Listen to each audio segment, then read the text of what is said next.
মিরপুর এলাকা কেন্দ্রিক যে আধিপত্য বিস্তার সেটা চাঁদাবাজি, মাদক এবং অন্যান্য যে সকল সন্ত্রাসী কার্যক্রম আছে সেটা একটা ব্যাপার। আর দ্বিতীয় হচ্ছে রাজনৈতিক বন্ধু।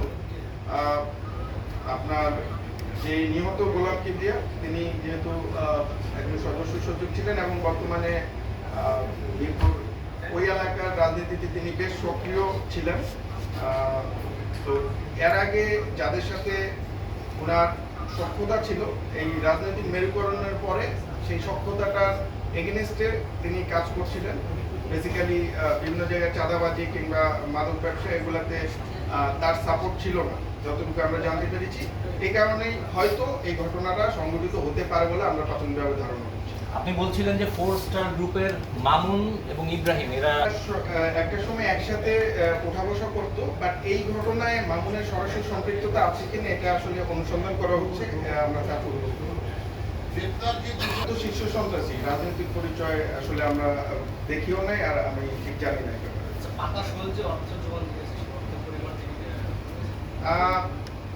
প্রাথমিকভাবে সে আসলে বিভিন্ন যন্ত্র সম্ভবত বিভিন্ন পরিমাণ অ্যামাউন্ট দিয়েছে, তবে জনি যে প্রথমে গ্রেফতার হয়েছে তাকে 30,000 টাকা দেওয়া হয়েছিল, আর বাকিটারটা এখনো আমাদের কাছে তথ্য নেই।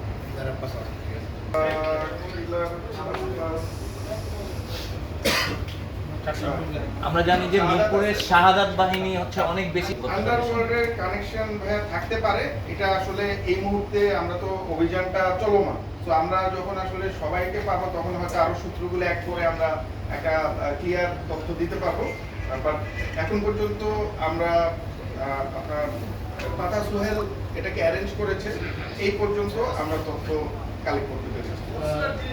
প্রত্যেক সময়ে মিরপুরে যে সকল সন্ত্রাসী কার্যক্রমগুলো হচ্ছে, আমরা গোয়েন্দা তথ্যের মাধ্যমে যেটা দেখেছি, এখানে 4 স্টার নামক মানে 4 জন স্টার, সন্ত্রাসী মামুন, কিলার ইব্রাহিম, সন্ত্রাসী শাহাদাত, সন্ত্রাসী মুক্তা, এদের ছত্রছায়া কিংবা এদের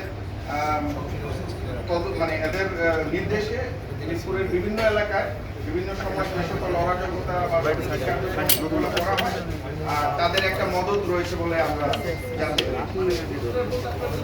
পারি। মতো একটা জনবহুল এলাকায় আসলে শুধুমাত্র আইন শৃঙ্খলা বাহিনীর পক্ষে এই ধরনের হত্যাকাণ্ড নিষ্ক্রিয় করাটা একটু ডিফিকাল্ট, বাট আমরা বিভিন্ন গোয়েন্দা তথ্যের ভিত্তিতে কাজ করে যাচ্ছি। আমরা আশা রাখি যে আমরা সামনেও অস্ত্র উদ্ধার অভিযানগুলো সাকসেসফুল করব।